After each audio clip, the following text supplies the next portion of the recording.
નમસ્કાર મિત્રો, હું છું રમેશ. મિત્રો, ઘણા બધા મિત્રોના પ્રશ્નો ખાસ કરીને મગફળીની અંદર નિંદામણના હોય છે અને આપણે શરૂઆતમાં પણ વાત કરીએ છીએ કે જ્યારે પ્રી ઇમર્જન્સ તરીકે એટલે મગફળી વાવી અને 24 કલાકની અંદર ઉગ્યા પહેલા જે દવાનો છંટકાવ કરી છે, ખાસ કરીને પેન્ડીમિથાલિન જેવી દવા જે પ્રી ઇમર્જન્સ તરીકે હોય છે અને ઉગ્યા પહેલા કોઈ પણ પાકની અંદર આ ઉપયોગ કરવામાં આવતો છે, એનાથી પણ નિંદામણ નિયંત્રણ કરી શકાય.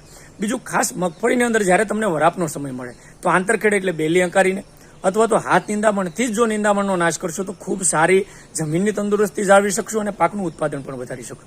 ઘણા બધા મિત્રોનો પ્રશ્ન હોય છે કે મજૂરની અછત હોય, સતત ભેજવાળું વાતાવરણ એટલે વરસાદી વાતાવરણ રહેવાને લીધે ઘણી વખત નિંદામણ નથી કરી શકતા અને એના લીધે નિંદામણ વધી જતું હોય તો એના માટેના ટેકનિકલની અંદર ખાસ કરીને ઇમિઝેથાપાયર અથવા તો ક્વિઝાલોફોપિથાઇલ આ દવાઓનો ઉપયોગ, બંનેમાંથી કોઈ પણ દવાનો ઉપયોગ ખાસ કરીને 22 થી 25 દિવસની મગફળી થાય એ સમયે ભેજવાળી કન્ડિશનમાં જો કરવામાં આવે તો મને લાગે ખૂબ સારા પરિણામો મળે અને નિંદામણનો પણ સારી રીતે નિયંત્રણ કરી શકાય અને આપણું પાકનું સારું ઉત્પાદન પણ લઈ શકીએ. ધન્યવાદ. Thank you.